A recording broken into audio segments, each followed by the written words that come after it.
தேவன் தைரியம் உள்ளவர்களின் தேவன். எப்ப தேவன் உன் கண்ணுக்கு தெரிவார் தெரியுமா? நீ வாழ்க்கையில துணிச்சலா தைரியமா சில முடிவுகளை எடுக்கும் பொழுதுதான் கர்த்தர் முன்னாடி தோன்றும். கிருபாசன தந்தையில நெருங்கி சேருகிற தைரியம் எதனாலே உண்டானது என்றால், தேவன் அன்பானவர் என்பதை சிங்காசனத்தை விட்டு இறங்கி சிலுவைக்கு வந்து மரித்து, மகனே நீ கிட்ட வா, நான் உன் மேல அவ்வளவு அன்பா இருக்கிறேன் அப்படின்னு ஆண்டவர் அந்த வழியை திறந்து காண்பித்ததுனால அவருக்கு என்ன கெப்பாசிட்டி இருக்கு, உன்னை கொண்டு அவரால் என்ன செய்ய முடியும் அப்படின்றத வச்சுதான் தேவன் உன்னை பார்க்கிறாரு. இந்த செய்திக்கு ஆதாரமாக நாம் தெரிந்து கொண்டிருக்கிற வேத பகுதியை வாசிக்க வேண்டாம். 1 பேதுரு 3ஆம் அதிகாரம் 10-11 வசனங்களை நாம் மையமாக வைத்துத்தான் இந்த செய்தியை தியானித்துக் கொண்டிருக்கிறோம். ஒருவருடைய வாழ்க்கை நல்ல விதமாய் மாற வேண்டுமானால், நல்ல காலத்தை அவர்கள் பார்க்க வேண்டுமானால், அவருடைய வார்த்தைகளை சரிப்படுத்த வேண்டும் என்று அந்த வசனங்கள் சொல்லுகிறது. பொல்லாப்புக்கு உன்னுடைய நாவை, கபட்டு வசனிப்புக்கு உன்னுடைய உதடுகளை நீ விலக்கி காக்கும் பொழுது உன்னுடைய வாழ்க்கை நல்லதாக மாறும், நல்ல காலம் பிறக்கும்னு அங்க ரொம்ப அழகா சொல்லப்பட்டிருக்கிறது. ஆகவே நாம் வார்த்தைக்கு வல்லமை உண்டு அப்படின்றத கொஞ்சம் நல்லா பார்த்தோம். அதை தொடர்ந்து போன வாரத்தில் என்ன பார்த்தோம் அப்படின்னா, தேவன் மனிதனை சிருஷ்டிக்கும் பொழுது எப்படி படைச்சார்னா, இந்த மனிதனை தெரிந்து கொள்ளும் ஆற்றல் உடையவனாய் படைத்தார். இந்த வாழ்க்கையில பல நேரங்கள்ல நமக்கு பிரச்சனை என்னன்னா, இந்த இடம் தான் நமக்கு சரியா விளங்க மாட்டேங்குது. நம்ம வாழ்க்கையில நடக்கிற எல்லா பிரச்சனைகளுக்கும் காரணம் ஒண்ணு கடவுளை சொல்லுவோம், இல்லைன்னா பிசாசை சொல்லுவோம், இல்லைன்னா சுற்றி இருக்கிற மனுஷாளுங்களை சொல்லுவோம். என் பிரச்சனைக்கெல்லாம் காரணம் இவன் தான், இவரால் தான் இப்படி ஆயிடுச்சு, அவரால் தான் இப்படி ஆயிடுச்சு. அதுல கிறிஸ்தவங்க பிசாசை சொல்லுவாங்க.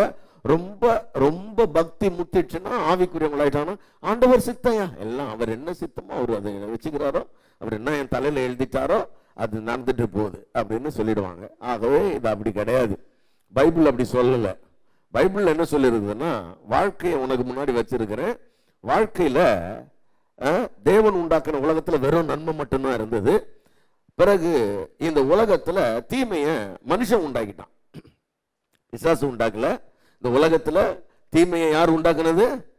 மனிதன் உண்டாக்கினான். நீங்க மறந்துடக்கூடாது, தீமையை மனிதன் உண்டாக்கினான்.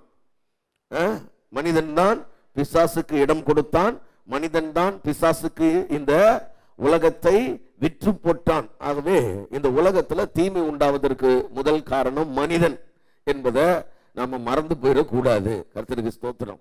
ஆகவே தேவன் இந்த உலகத்தை ரொம்ப அழகா நல்ல, அது எல்லாத்தையும் பார்த்தார், நல்லதா தான் கண்டார். எதுவுமே அதுல கெட்டதே கிடையாது. அப்ப தேவன் நல்லதா உண்டாக்குனது பூமியில, கெட்டதை அனுமதிச்சது, அலோ பண்ணது யாருன்னா மனிதன் என்பதை நாம மறந்து போக கூடாது. ஆகவே இப்போ பூமியில நல்லதும் கெட்டதும் ரெண்டுமே இப்போ வந்துருச்சு, ரெண்டும் இருக்குது. இப்ப ஆண்டவர் சொல்றார், நல்லது கெட்டது ரெண்டுமே இருக்குதுப்பா. இப்ப கூட ஒண்ணு கெட்டு போல. உன் வாழ்க்கையில நல்லதை நீ என்ன பண்ண முடியும்னா உருவாக்க முடியும். சரியான தெரிந்து கொள்ளுதல் மூலமாக உன் வாழ்க்கையில நன்மைகளை உருவாக்க முடியும் அப்படின்னு ஆண்டவர் சொல்றாரு. ஆகவே தீர்மானங்களும் தெரிந்து கொள்ளுதலும் ரொம்ப முக்கியமானது மனிதருடைய வாழ்க்கையில. அப்ப நம்ம வாழ்க்கையில சில முக்கியமான முடிவுகளை, சில முக்கியமான தீர்மானங்களை நாம தான் எடுக்கணும். இது உங்க வாழ்க்கை, உங்க எதிர்காலம். ஆகவே நீங்கள் சரியான முடிவுகளை எடுக்க வேண்டும். ஆக பெற்றோர்களுக்கு கூட நான் அடிக்கடி சொல்லுவேன், பெற்றோர்களுக்கு பிள்ளைகளை தேவனை சார்ந்து நல் முடிவுகள் எடுக்கிறதுக்கு ட்ரெயின் பண்ணுங்க, முடிவுகளை எடுக்க கற்றுக் கொடுங்க. பிள்ளைகளை வாலிப 14-15 வயசு ஆகும் பொழுது அவனோட வாழ்க்கையை தீர்மானிக்க, தேவனோட ஐக்கியப்பட, நம்ம கூட வச்சுக்கிறது இல்லை, அவங்க தேவனோட ஐக்கியப்பட. நம்ம கிட்ட வர வர தேவன் கிட்ட தள்ளி விட்டுறணும். பிள்ளைங்களை தள்ளி தள்ளி விட்டு தேவனை பாரு, தேவனை பாரு, தேவனை பாரு. தேவனோட உன் வாழ்க்கையை ஒப்பு கொடுத்து தேவனுடைய கரத்துல உன் எதிர்காலத்தை அர்ப்பணித்து உன் எதிர்காலத்தை தேவன் தீர்மானிக்கிறதுக்கு விட்டு கொடுன்னு சொல்லி சொல்லி தேவனுடைய விருப்பத்துக்கு பிள்ளைகளை வளர்க்கணும். ஆகவே சரியான எதிர்காலத்தை தீர்மானிக்க கற்றுக் கொடுக்க வேண்டியது அவசியம். சோ தெரிந்து கொள்ள வேண்டியது அவசியம். இப்ப கர்த்தர் என்ன பண்றாருன்னா, ஜீவனையும் மரணத்தையும் வச்சிருக்கிறாரு. எதை தெரிந்து கொள்ளும்படி சொல்றாருன்னா, நாம் பிழைத்து பெருகும்படி. நம்ம ரொம்ப நல்லா இருக்கணும்னா, பெருகணும்னா, ஆசீர்வாதமா இருக்கணும்னா ஜீவனை தெரிந்து கொள்ள வேண்டும் என்றும் ஆலோசனை சொல்றாரு. ஆன்சரும் சொல்லிட்டார். இதை தெரிஞ்சு கொண்டாதான் நல்ல வாழ்க்கை இருக்கிறது. எல்லாரும் சொல்லுங்க, நான் ஜீவனை தெரிந்து கொள்ளுவேன். சொல்லுங்க, ஜீவனை தெரிந்து கொள்ளுவேன். ஆமா, இதுவரைக்கும் எங்கேயாவது தப்பான தெரிந்து கொள்ளுதல் நமக்கு இருந்ததுன்னா இதுக்கு பிறகு சரியான தெரிந்து கொள் இருக்கணும். ஜீவனை தெரிந்து கொள்ளுதல் என்பது ரொம்ப முக்கியம். ஜீவனை தெரிந்து கொள்ள வேண்டும். அப்ப ஜீவன்னா என்ன அப்படின்னு பார்த்தோம்னா, ஜீவன்னா வேற ஒண்ணும் கிடையாது. ஜீவன்னா என்ன? தேவனுடைய வார்த்தை தான் ஜீவன் அப்படின்னு நம்ம பார்த்தோம். ஜீவன் அப்படின்றது என்னது? தேவனுடைய வார்த்தையில் தான் ஜீவன் இருக்கிறது. அதுக்கு 2 வசனம் சொன்ன, நிறைய வசனங்கள் இருக்குது. எபிரேயர்ல, யோவான்ல, வார்த்தைக்குள்ளதான் ஜீவன் இருக்கிறது. ஆகவே தேவனுடைய வார்த்தையை நாம தெரிந்து கொள்ள வேண்டும். அப்ப இந்த வார்த்தைக்குள்ளதான் ஜீவன் இருக்கிறது. இந்த வார்த்தை தான் நம்மளை பிழைக்க வைக்கும், நம்மளை பெருக வைக்கும். அதுக்கு தான் எக்ஸாம்பிளா உங்களுக்கு போன வாரத்தில் சில காரியங்கள் சொன்னேன். நாம் எல்லாம் வார்த்தையினால் பிழைக்கிறவர்கள். எல்லாரும் சொல்லுங்க, வார்த்தையினால் பிழைக்கிறவர்கள். நீங்க வேற எதனாலையாவது பிழைச்சீங்கன்னா நீங்க தவறாக புரிந்து கொண்டு தப்பான கிறிஸ்தவங்களா இருக்கீங்கன்னு அர்த்தம். ஐயா, இந்த வேலை இருக்கிறதுனால தானே நம்ம பொழப்பு ஓடுது அப்படின்னு நம்ம நினைச்சோம்னா, வேலையில பிழைக்கிறவங்கன்னா நீங்க தப்பா பிழைக்கிறீங்கன்னு அர்த்தம். வார்த்தையினால் பிழைக்கிறவன் சொல்லுங்க, நான் வார்த்தையினால் பிழைக்கிறவன். சொல்லுங்க, நான் வார்த்தையினால் பிழைக்கிறவன். நான் வேற எதனாலையும் பிழைக்கிறவன் இல்லை, வார்த்தையினால் பிழைக்கிறவன். அப்ப வார்த்தைக்குள் ஜீவன் இருக்கிறது. வார்த்தை தான் என்னை பிழைக்க வைக்கிறது. ஆகவே இந்த ஜீவனை, ஜீவனுள்ள இந்த வார்த்தையை நான் என்ன பண்ண வேண்டியது இருக்குன்னா, தெரிந்து கொள்ள வேண்டியது இருக்கிறது. இப்ப வார்த்தையை தெரிந்து கொள்றதுன்னா, வார்த்தையை எங்க போய் தெரிஞ்சுக்கிறது அப்படின்னு ஒரு கேள்வி வருது. அந்த கேள்விக்கு ஆண்டவரே பதில் எழுதுறார். உபாகமம் 30ஆம் அதிகாரத்துல தான் கடைசியா நம்ம வாசிச்சு அங்கதான் முடிச்சோம். என்ன? இந்த வார்த்தையை தெரிந்து கொள்ளணும்னா இது எங்க போய்? வானத்துல இருக்குதா? யாராவது ராக்கெட் எடுத்து போய் விண்வெளி மண்டலத்தெல்லாம் சுத்தி பார்த்து அங்க இருந்து வார்த்தை எடுத்துட்டு வரதுக்கு வானத்துல இருக்குதா? இல்ல, வானத்துல கிடையாது. சரி, சமுத்திரத்தின் ஆழங்கள்ல இருக்குதா அது? ஆமா, யாராவது இந்த நீரியல் துறை படிச்ச ஆராய்ச்சியாளர்கள் போய் அதை போய் உள்ள தோண்டி எடுத்து தண்ணியில இருந்து எடுத்துட்டு வரணுமா? அத அங்கேயும் கிடையாது. வார்த்தை சமுத்திரத்திலயும் இல்ல, வானத்திலயும் இல்ல, ரொம்ப தூரத்துல கிடையாது. இங்க இருந்து ஒரு 50,000 கிலோமீட்டர் போனாதான் அங்கதான் கிடைக்குன்னா அங்கேயும் இல்லைன்னா எங்கதான் இருக்குது வார்த்தை அப்படின்னா, ரொம்ப அழகா சொல்றாரு. அந்த வார்த்தை உனக்கு சமீபத்துல இருக்குது, உன் இருதயத்திலையும் உன் வாயிலையும் இருக்குதுன்றாரு. அப்ப ஜீவனை எங்க இருந்தே தெரிந்து கொள்ளலாம்? உங்க வாயில இருந்தே தெரிந்து கொள்ளலாம். இப்ப ஜீவனை வாயில இருந்தே தெரிந்து கொள்ள முடியும். இதான் பாயிண்ட். இப்ப வாசிங்க பார்க்கலாம். உபாகம புஸ்தகத்துக்கு தயவு செய்து நீங்க வாங்க. உபாகமம் 30ஆம் அதிகாரம் 15வது வசனத்தை நம்ம வாசிக்கலாம். இதோ ஜீவனையும் நன்மையையும் மரணத்தையும் தீமையையும் இன்று உனக்கு முன் வைத்தேன். இப்ப இதை நம்ம தெரிந்து கொள்ள வேண்டியது இருக்குது. பிறகு 11வது வசனத்துல இருந்து போங்கம்மா, 11ல இருந்து போங்க. நான் என்று உனக்கு விதிக்கிற கட்டளை உனக்கு மறைபொருளும் அல்ல. உனக்கு மறைபொருள் அல்ல, அது உனக்கு தூரமானதும் அல்ல. ஆமா, அது எங்கேயோ தூரத்துல இருக்கிறதும் கிடையாது. நாங்கள் அதை கேட்டு அதன்படி செய்யும் பொருட்டு எங்கள் நிமித்தம் வானத்துக்கு ஏறி அதை எங்களுக்கு கொண்டு வருகிறவன் யார் என்று நீ சொல்லத்தக்கதாக அது வானத்தில் உள்ளதும் அல்ல. அது வானத்துல இல்ல, வானத்துல உள்ளது கிடையாது. சரி, அப்ப வார்த்தை வானத்துல இல்ல. சரி, வார்த்தை சமுத்திரத்தில் இல்ல. இது எனக்கு ஜீவனை கொடுக்கக்கூடிய, என்னை பிழைக்க வைக்கக்கூடிய வார்த்தை வானத்துல இல்ல, சமுத்திரத்துல, தூரத்துல இல்ல. அது மறைபொருளானதும் இல்ல. எங்கதான் இருக்குது அது? நீ அந்த வார்த்தையின்படியே செய்யும்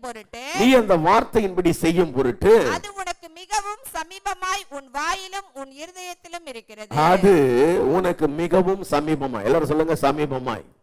சொல்லுங்க, சமீபமாய். சொல்லுங்க நல்லா, சமீபமாய். ரொம்ப பக்கத்திலேயே இருக்குது. சொல்லுங்க, ரொம்ப பக்கத்திலேயே இருக்குது. சொல்லுங்க, கொருக்குப்பேட்டையிலே இருக்குது. சிலருக்கு அதான் தெரியல. இது கொருக்குப்பேட்டையில இருக்குதுன்னே சில ஆட்களுக்கு தெரியல. சில ஆட்கள் என்ன நினைக்கிறாங்க, அது வேற எங்கேயோ இருக்குது போல இருக்குது.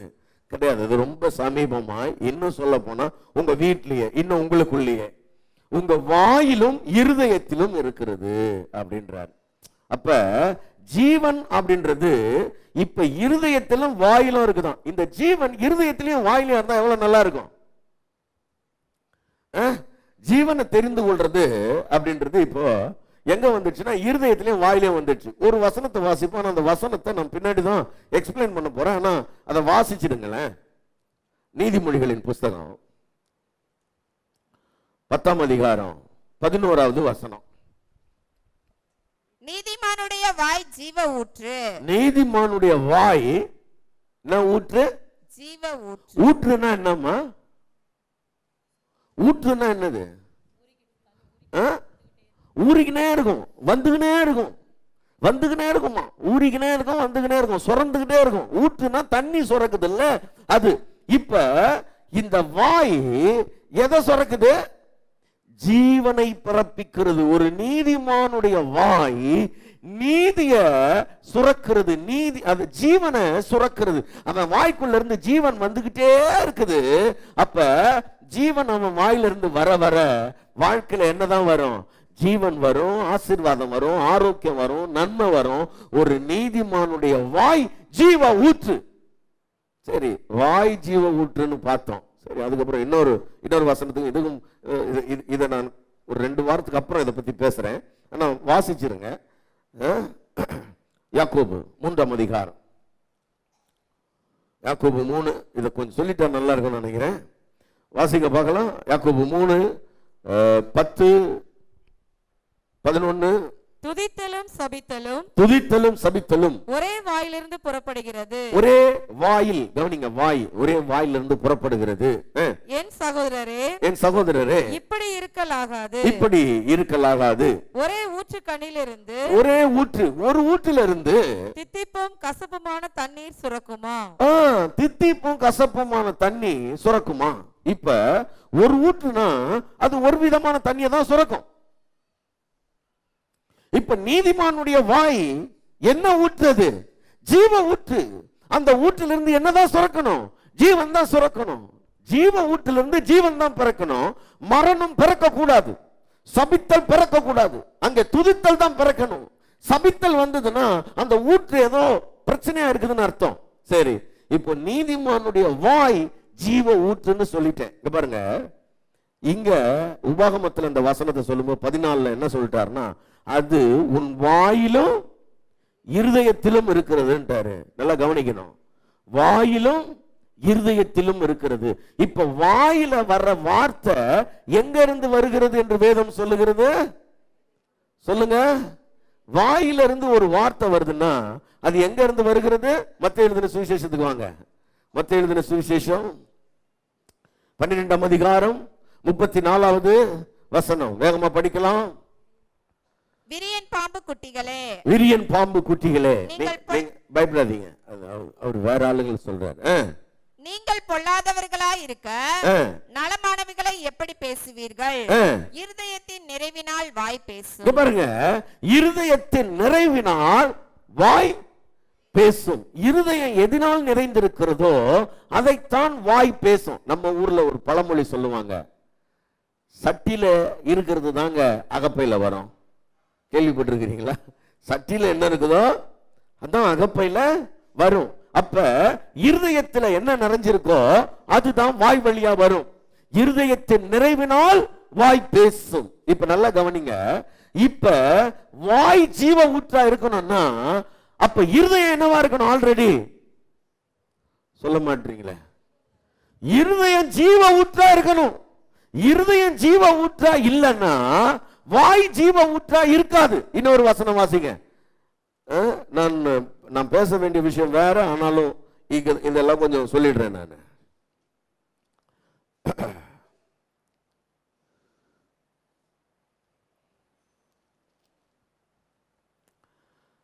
நீதிமொழிகள் 4:20 கூட படிக்கலாம். என் மகனே, என் மகனே, என் வார்த்தைகளை கவனி, என் வார்த்தைகளை கவனி, என் வசனங்களுக்கு உன் செவியை சாய், என் வசனங்களுக்கு உன் செவியை சாய். அவைகள் உன் கண்களை விட்டு பிரியாதிருப்பதாக. சரி, அவைகளை உன் இருதயத்துக்குள்ளே காத்துக்கொள். எங்க காத்துக்கொள்? இருதயத்துக்குள்ளே காத்துக்கொள். அவைகளை கண்டுபிடிக்கிறவர்களுக்கு அவைகள் ஜீவனும். நல்லா கவனிக்கணும். இது இப்ப இத பத்தி தான் பார்க்க போறோம். அவைகளை கண்டுபிடிக்கிறவர்களுக்கு. எல்லாரும் சொல்லுங்க, கண்டுபிடிக்கிறவர்களுக்கு. சொல்லுங்க, கண்டுபிடிக்கிறவர்களுக்கு. ஆமா, இப்ப கண்டுபிடிக்கணும். இப்ப இங்க சபைக்கு ஏன் வந்திருக்கிறோம்னா கண்டுபிடிக்கிறதுக்கு தான் வந்திருக்கிறோம். அவைகளை கண்டுபிடிக்கிறவர்களுக்கு அவைகள் ஜீவனும், அவைகள் ஜீவனும், அவர்கள் உடலுக்கெல்லாம் ஆரோக்கியமுமாம். அவங்க உடம்புக்கெல்லாம் ஆரோக்கியம். உடம்புக்கெல்லாம் ஆரோக்கியம் எதுல இருக்குதுன்னா வார்த்தையில இருக்குது. இதுதான் ஆச்சரியமா இருக்குதுங்க. உடம்புக்கெல்லாம் ஆரோக்கியம். ரைட். அப்புறம் இன்னும் கொஞ்சம் 2 வசனம் படிச்சிருங்க. எல்லா காவலோடும் உன் இருதயத்தை காத்துக்கொள். எல்லா காவலோடும் உன் இருதயத்தை காத்துக்கொள். அதனிடத்தினின்று ஜீவ ஊற்று புறப்படும். எதுல இருந்து ஜீவ ஊற்று புறப்படும்? இருதயத்திலிருந்து. இப்ப நல்லா கவனிங்க, இருதயத்திலிருந்து ஜீவ ஊற்று புறப்பட்டு வாய் என்கிற வழியாக அது என்ன பண்ணும்னா பயணிக்கிறது. விளங்குதா உங்களுக்கு நான் சொல்றது?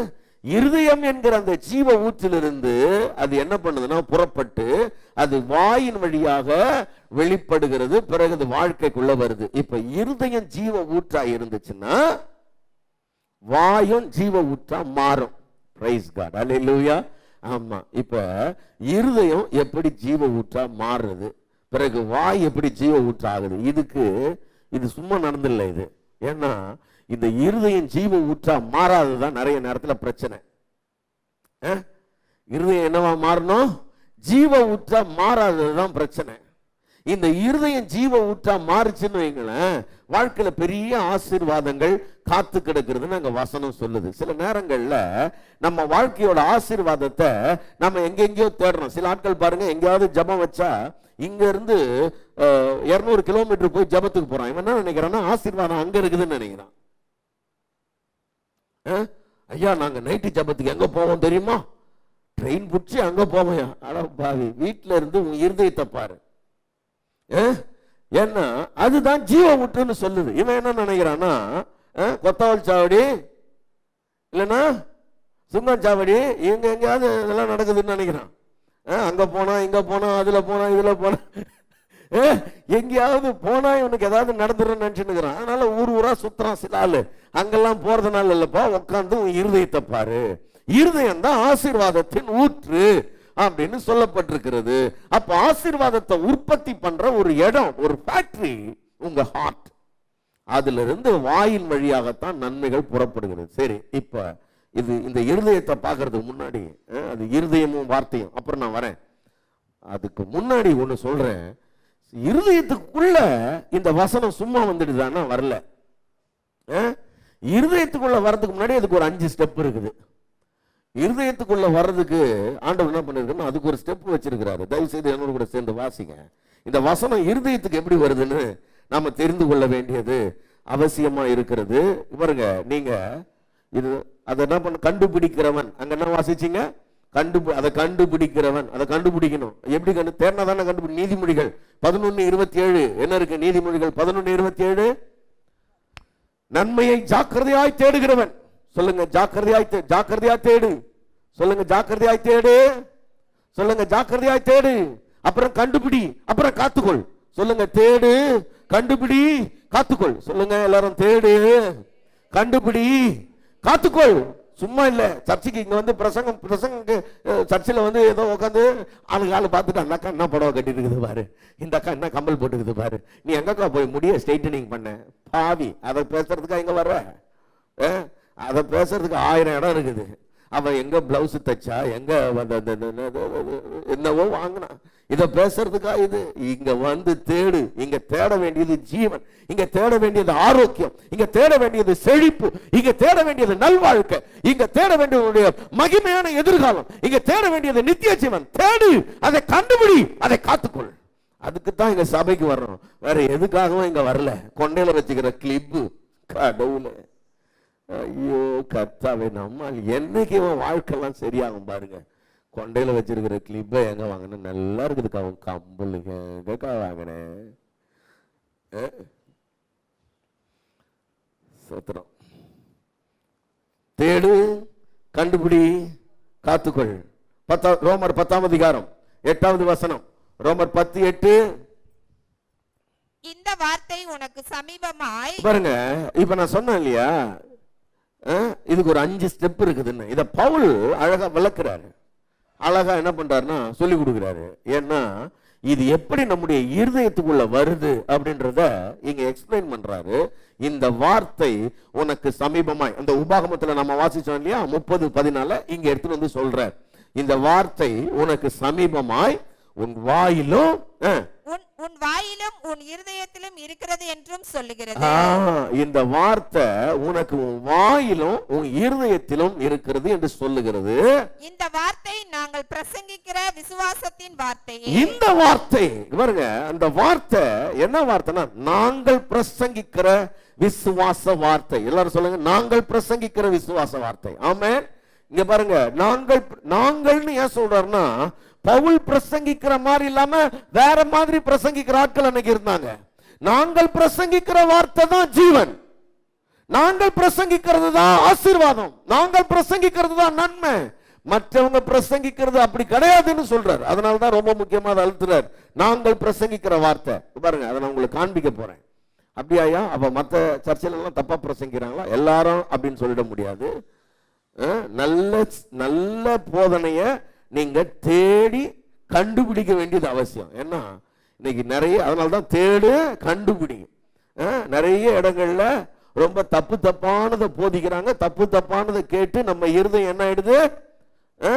ஜீவ ஊற்றா இருக்க வேண்டிய, ஆசீர்வாத ஊற்றா இருக்க வேண்டிய இருதயம் தூர்ந்து போன கிணறு மாதிரி ரொம்ப கெட்டு போய் விடுகிறத நாம பார்க்க முடிகிறது. அருமையான தேவனுடைய பிள்ளைகளை, அப்ப அது எப்படி நடக்குது அப்படின்னா, பவுல் அத ஒரு அழகா கேள்வி கேட்டு ஒரு காரியத்தை சொல்றாரு. அதை நம்ம வாசிக்கலாம். ஆனா நான் அதை அப்படியே தலைகீழா அப்படியே நம்ம உல்டாவா பண்ணி பார்க்க போறோம். நீங்க வாசிங்க. இப்ப அந்த வசனத்துக்கு வாங்க. 13வது வசனத்துல இருந்து 15வது வசனம் வரைக்கும் நீங்க வாசிங்களேன். ஆதலால் கர்த்தருடைய நாமத்தை தொழுது கொள்ளுகிற எவனும் ரட்சிக்கப்படுவான். பாருங்களேன், முதல்ல சொல்றாரு தொழுது கொள்ளுகிறவன் ரட்சிக்கப்படுவான். ஒருத்தன் ரட்சிக்கப்படணும்னா அவன் என்ன பண்ணணும்? தொழுது கொள்ளணும். பாருங்க, நீங்க அப்படியே ஆரோ மார்க் போட்டுட்டு அப்படியே எழுதிக்கங்க. அதை ரட்சிப்பு வேணும்னா தொழுது கொள்ளணும். சரி, ஒருத்தர் தொழுது கொள்ளணும்னா என்ன பண்ணணும்? படிங்க. அவரை விசுவாசியாதவர்கள் எப்படி அவரை தொழுது கொள்ளுவார்கள்? ஆமா, இப்ப தொழுது கொள்ளணும்னா அவரை ஒருத்தர் விசுவாசிக்கணும். அடுத்தது, அவரை குறித்து கேள்விப்படாதவர்கள் எப்படி விசுவாசிப்பார்கள்? விசுவாசிக்கணும்னா கேள்விப்படணும். விசுவாசிக்கணும் என்ன பண்ணணும்? கேள்விப்படணும். சரி, கேள்விப்படணும்னா என்ன பண்ணணும்? பிரசங்கிக்கிறவன் இல்லாவிட்டால் எப்படி கேள்விப்படுவார்? ஆமா, இப்ப பிரசங்கிக்கலனா கேள்விப்பட முடியாது. அப்போ ரட்சிப்புக்கு ரொம்ப முக்கியமானது தொழுது கொள்ளுதல், தொழுது கொள்ளுதலுக்கு முக்கியமானது விசுவாசம், விசுவாசத்துக்கு முக்கியமானது கேள்விப்படுதல், கேள்விப்படுதலுக்கு முக்கியமானது பிரசங்கித்தல், பிரசங்கித்தலுக்கு முக்கியமானது அனுப்பப்படுதல். ஒருத்தர் அனுப்பப்படாவிட்டால் எப்படி பிரசங்கிப்பான் அப்படி சொல்றாரு. அப்ப ரட்சிப்பு ஒருத்தருடைய வாழ்க்கையில ரட்சிப்பு தான் ஆசீர்வாதத்தின் துவக்கம்னு வைங்க. அது நடக்கிறதுக்கு முன்னாடி இவ்வளவு ப்ராசஸ் இருக்குது. ஒருத்தர் ரட்சிக்கப்படணும்னா அவர் தொழுது கொள்ளணும், விசுவாசிக்கணும், கேள்விப்படணும், பிரசங்கிக்கணும், அனுப்பப்படணும். இப்ப இந்த நிலைகளை தாண்டி தான் ஒருத்தர் ரட்சிக்கப்பட முடியும். அதுக்கு பிறகுதான் அவருடைய வாழ்க்கையில தேவன் வைத்திருக்கிற ஆசீர்வாதங்கள் என்னவோ அதோட வாழ்க்கையில வந்து பலிக்கும். இது அப்படியே நம்ம உல்டாவா பார்க்க போறோம். முதல் காரியம் என்னதுன்னா அனுப்பப்படுதல். முதல்ல என்ன பண்ணணும்? அனுப்பப்படணும். நல்லா கவனிங்க. பரலோகத்துல இருந்து பிதாவாகிய தேவன் தம்முடைய குமாரனை இந்த பூமிக்கு அனுப்பினார். நீங்களும் நானும் ஆசீர்வதிக்கப்படும்படி, நீங்களும் நானும் சுகித்திருக்கும்படி, நன்மையை காணும்படி, நாம் கெட்டு போக கூடாது என்பதற்காக. நல்லா கவனிங்க. நீங்களும் நானும் பாவத்தினுடைய தண்டனையினால அழிந்து போக கூடாது என்பதற்காக. பாவத்தின் சம்பளம் மரணம் என்று வேதம் சொல்லுகிறது. அந்த மரணத்தை நாம யாரும் அடையக்கூடாது என்பதற்காக பிதாவாகிய தேவன் இந்த பூமியின் மேல் அன்பு கூர்ந்து, யோவான் 3:16 சொல்லுகிறது. என்ன சொல்லுது? யோவான் 3:16, தேவன் தம்முடைய ஒரே பேரான குமாரனை விசுவாசிக்கிறவன் எவனோ அவன் கெட்டு போகாமல், எல்லாரும் சொல்லுங்க, கெட்டு போகாமல். சொல்லுங்க, நீங்களும் நானும் கெட்டு போவது ஆண்டவருக்கு விருப்பம் கிடையாது. ஒருத்தரும் கெட்டு போறது ஆண்டவருக்கு விருப்பம் கிடையாது. எல்லாரும் வாழ்ந்திருப்பது, சுகித்திருப்பது, நன்மையை பார்ப்பது மட்டும்தான் தேவனுடைய விருப்பம். கெட்டு போகாமல் நித்திய ஜீவனை அடையும்படி அவரை தந்தருளி. ஆமென். எல்லாரும் சொல்லுங்க, அவரை தந்தறினார். பிதாவாகிய தேவன் தம்முடைய குமாரனை அனுப்பினார். குமாரன் பரலோகத்திற்கு எடுத்துக் கொள்ளப்பட்டு பரிசுத்த ஆவியானவரை அனுப்பினார். ஆமென் சொல்லுங்க பார்க்கலாம். பரலோகத்திற்கு ஏறி போன கிறிஸ்து அவர் சொன்னார், நான் போவேனே ஆகில் அது உங்களுக்கு பிரயோஜனமா இருக்கும். நான் போகலன்னா தேற்றரவாளன் வரமாட்டார். நான் போய் தேற்றரவாளனை உங்களுக்கு அனுப்புகிறேன். சத்திய ஆவியாகிய அந்த தேற்றரவாளன் வரும் பொழுது அவர் வந்து உங்களுக்கு நீதியை குறித்தோம், நியாயத்தை குறித்தோம், பாவத்தை குறித்தோம் கண்டித்து உணர்த்துவார் என்று வேதம் சொல்லுகிறது. அவர் போய் பெந்தெகோஸ்தே நாளில் ஆண்டவர் பரிசுத்த ஆவியானவரை அனுப்பினார். ஆவியானவர் என்ன பண்றாரு? சபையை இப்பொழுது அனுப்புகிறார். 2000 ஆண்டுகளாக ஆவியானவர் சபையை இந்த பூமிக்குள்ளே அனுப்புகிறார். அப்போஸ்தலர் 1:8 சொல்லுகிறது, பரிசுத்த ஆவி உங்களிடத்தில் வரும் பொழுது நீங்கள் பலனடைந்து யூதேயா, எருசலேம், சமாரியா, பூமியின் கடைசி பரியந்தம் நீங்கள் எனக்கு சாட்சிகளாய் இருப்பீர்கள் என்று ஆவியானவர் சபையை அனுப்புகிறார். பூமியின் கடைசி பரியந்தம் போங்க, இந்த நல்ல செய்தியை கொண்டு போய் என்ன பண்ணுங்க? சொல்லுங்க. ஒருவரும் கெட்டு போக கூடாது, எல்லாரும் வாழ்ந்திருக்கணும், எல்லாரும் ரட்சிக்கப்படணும், எல்லாரும் நித்திய ஜீவனை அடைய வேண்டும் என்று பிதாவாகிய தேவன் அன்றைக்கு முன் குறித்தார். இன்னைக்கு வரைக்கும் சபை அதை செய்து கொண்டிருக்கிறது. நல்லா கவனிங்க, சபையினுடைய வேலை என்ன? அனுப்புகிறது. ஆவியானவர் ஒவ்வொருத்தரையும் ஏவி ஏவி அனுப்புகிறார். இப்ப இங்க வந்து நான் பிரசங்கம் பண்றேன், நீங்க ஒவ்வொருத்தரும் ஒவ்வொரு விதமான ஊழியம் செய்றீங்க. காரணம், ஆவியானவர் நம்மை அனுப்பினார். மக்களுக்கு ஆசீர்வாதமா இருக்கும்படி, மக்களுக்கு நன்மையை கட்டளையிடும்படி கர்த்தர் அனுப்பினதுனால தான் நாம ஒவ்வொருத்தரும் ஒவ்வொரு விதமான ஊழியங்களை செய்து கொண்டிருக்கிறோம். எத்தனை பேர் நம்புறீங்க கர்த்தர் என்னை அனுப்பினார் என்ற நம்பிக்கை இருக்குதா உங்களுக்கு? அல்லேலூயா. ஆமா, யோவான் 1:6 இப்படி சொல்லுகிறது, தேவனால் அனுப்பப்பட்ட ஒரு மனுஷன் இருந்தான். எப்படி? ஆமா, எப்பவுமே அதனாலதான் சொல்றேன் உங்களுக்கு, வாழ்க்கையில ஒரு முக்கியமான, எப்பவுமே உங்களை ஊழியத்துல ரொம்ப தைரியமா ஓட வைக்கிறதுன்னா அனுப்பினது என்ன தேவன்ற நம்பிக்கை உங்களுக்கு இருக்கணும். அதனாலதான் இந்த ஊழியத்துக்கு போற ஆட்கள் கிட்ட கேட்பேன், உன் அழைப்பை உறுதிப்படுத்திக்கிட்டியா? தெரியுமா உனக்கு இந்த ஊழியத்துக்கு கர்த்தர் தான் உன்னை ஏற்படுத்தி இருக்கிறார் தெரியுமா? அப்படி கேட்பேன் நான். ஏன்னா அந்த தேவன் என்ன அனுப்பிட்டார்னா பாருங்க, அது அந்த தைரியமே வேற. இந்த உலகத்துல எது இருக்குதோ இல்லையோ நீங்க ராஜா மாதிரி ஊழியம் செஞ்சுக்கிட்டே இருப்பீங்க. காரணம் என்னன்னா, பவுல் சொல்றார் கலாத்தியர் 1:அதிகாரத்துல, மனுஷராலும் அல்ல மனுஷர் மூலமாயும் அல்ல. சில நேரத்துல மனுஷங்க நம்மள அனுப்பிட்டாங்கன்னா நாம மனுஷங்களே எதிர்பார்த்துன்னு இருப்போம். அவர் ஐயா தான் என்ன அனுப்புனாரு, ஐயா தான் இந்த ஊழியத்துக்கு என்ன அனுப்புனாரு. இல்ல இல்ல இல்ல, கர்த்தர் என்ன அனுப்புனாரு, கர்த்தர் என்ன நடத்துவாரு. Price God. ஆமென். ஆமா, மனுஷராலும் அல்ல மனுஷர் மூலமாயும் அல்ல, பிதாவாகிய தேவனாலும் இயேசு கிறிஸ்துவினாலும் அப்போஸ்தலனாகும்படி அழைக்கப்பட்ட பவுல் என்று தன்னை அவர் அடையாளப்படுத்திக் கொள்கிறார். அப்படியானால் அருமையான தேவ பிள்ளைகளே, இந்த உலகத்துல நாம ஒவ்வொருத்தரும் தேவனால் அனுப்பப்படுகிறவர்கள். நீங்க ஒவ்வொருத்தரும் கூட பிரைஸ் காட். ஆமென். நீங்க செய்யற சின்ன ஊழியமா இருந்தாலும் கர்த்தர் தான் உங்களை அந்த ஊழியத்துக்கு அனுப்புறாரு. ஆமென். அல்லேலூயா. ஆமா, இப்போ இங்க பாருங்க, இந்த சபைக்கு பிரசங்கியாரா என்ன அனுப்புனது தேவன். மத்தேயு 28:19 சொல்லுது, என்ன சொல்லுது? ஆகையால் வானத்திலும் பூமியிலும் சகல அதிகாரம் எனக்கு கொடுக்கப்பட்டிருக்கிறது, ஆகையால் நீங்கள் புறப்பட்டு போய். வானத்திலும் பூமியிலும் அவருக்கு அதிகாரம் கொடுக்கப்பட்டிருக்கிறது. உயிர்த்தெழுந்த கிறிஸ்துவுக்கு சகல அதிகாரம் கொடுக்கப்பட்டதுனால அவர் நமக்கு என்ன பண்றார்னா அன்பாக கட்டளையிடுகிறார், நீங்கள் புறப்பட்டு போய் சகல ஜாதிகளையும் சீஷராக்கி. கவனிங்க, எத்தனை ஜாதிகள் சொல்லுங்க? எத்தனை ஜாதிகள்? ஆமா, எத்தனை ஜாதிகள் அப்படின்னா தெரிந்து கொள்ளணும். சில ஆட்கள் சொல்லுவாங்க, ஐயா அந்த ஆட்கள்லாம் ரட்சிக்கப்பட மாட்டாங்கயா. சொல்லவே முடியாது, நீங்களும் நான் அதை சொல்லக்கூடாது. ஏன்னா நம்ம வேலை என்னது? லெட்டரை டெலிவரி பண்ண வேண்டியதுதான். அவங்க இந்த லெட்டரை வாங்க மாட்டான், பிரிக்க மாட்டான், படிக்க மாட்டான், அதெல்லாம் நம்ம வேலை இல்லை. நம்ம வேலை கொரியர் பாய் வேலை மட்டும்தான் செய்யணும், போஸ்ட்மேன் வேலை மட்டும்தான் செய்யணும். நாம போய் அங்கே கதெல்லாம் சொல்லக்கூடாது, போய் டெலிவரி பண்ண விஷயத்த. ரட்சிப்பு கர்த்தருடையது. அது பின்னாடி வருது பாருங்க, பூச்சக்கரத்தில் எங்கும் உள்ளவர்களை என்னை நோக்கி பாருங்கள்ன்றார் கர்த்தர். எல்லாரையும் ரட்சிக்கிறது அவருக்கு சித்தம். அப்ப சகல ஜாதிகளுக்கும் இந்த சுவிசேஷத்தை கொண்டு போய் சேர்க்கிறதுக்காகத்தான் கர்த்தர் என்ன பண்ணிருக்கிறார்னா நம்மள அனுப்பி இருக்கிறார். அவர் அனுப்புனார்னா கவனிங்க, அவர் அனுப்புனார்னா அவர் வேலை அது. சொல்லுங்க, வேலை அவருடையது. சொல்லுங்க, வேலை அவருடையது. ஆமா, நான் அடிக்கடி சொல்லுகிறது போல மீண்டும் உங்களுக்கு சொல்லுகிறேன், நான் முழு நேர ஊழியத்திற்கு வந்து 18 ஆண்டுகள் ஆகிறது. 18 ஆண்டுகளாக கர்த்தருடைய ஊழியத்தை கிருபையாய் செய்ய ஆண்டவர் எனக்கு தயவு பாராட்டினார். ஒன்றை மாத்திரம் நான் உங்களுக்கு எல்லா தாழ்மையோடும் சொல்ல விரும்புகிற காரியம் என்னன்னா, நான் அடிக்கடி நினைக்கிறது, என்னைக்காவது ஒரு நாள் நம்ம வாழ்க்கையில கஷ்டம்னு ஏதாவது ஒண்ணு வந்தா மக்கள் கிட்ட அதை சொன்ன, அந்த கஷ்டமான சுச்சுவேஷன்லாம் சொன்னா கொஞ்சம் நல்லா சென்டிமெண்ட்லா இருக்கும். என் வீட்டிலே சாப்பாட்டுக்கே காசு இல்லாத பொழுது நானும் என் மனைவியும் கைகோர்த்து ஜெபித்த பொழுது திடீரென்று கதவு தட்டுகிற சத்தம் கேட்டு, ஓ ஹல்லேலூயா, கர்த்தர் ஆச்சரியமாய் என் தேவையை சந்திச்சார்னு சொல்றதுக்கு ஏதாவது ஒரு நாள் ஒரு சாட்சியாவது இருக்கணும் பார்த்தா. எங்களை தொடர்பு கொள்ள வேண்டிய தொலைபேசி எண்கள் 92-831-606662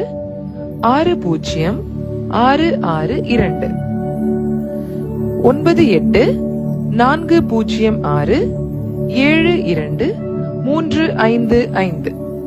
எங்களை தொடர்பு கொள்ள வேண்டிய முகவரி அகாபே சபை, எண் 189, EH ரோட், கொருக்குப்பேட்டை, சென்னை 6,21,000.